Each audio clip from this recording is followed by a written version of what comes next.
আওয়ামী লীগ হয়ে থাকি তাহলে আপনি আমার কি সাংবিধানিক অধিকার নয় আমার মত প্রকাশ করার? আমি আওয়ামী লীগের দালাল, ঠিক আছে, মানলাম। শেখ হাসিনা কি দেশের জন্য কিছু করে নাই? বঙ্গবন্ধু দেশের স্বাধীনতা নেতৃত্ব দেয় নাই? আজকে বঙ্গবন্ধু নিয়ে একদম বাজে বাজে কথা বলছে। আমি দালাল বললে মেরে ফেলেন, বললে কথা বলে বলবো। আমি কোনো দল করি না, কিন্তু আমি বঙ্গবন্ধুকে ভালোবাসি।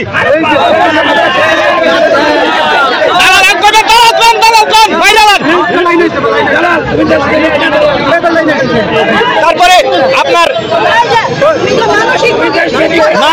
ঠিক আছে, মেরে ফেলে আমাকে এতক্ষণ ধরে আমাকে হাসিল করতেছে একটা কিছু কথা মত প্রকাশ, এই হচ্ছে মত প্রকাশের স্বাধীনতা।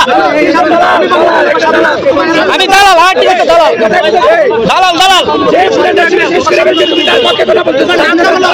কে দেশ শেষ করছে? কে দেশ শেষ করছে? ঠিক আছে, এখন আপনারা কি করেন দেখবো, আমরা দেখবো।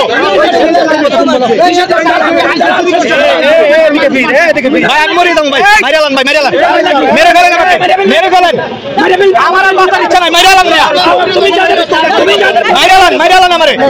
এখানে কোনো বিরোধী নেই আমাকে, আমি যাদের পক্ষেই হই।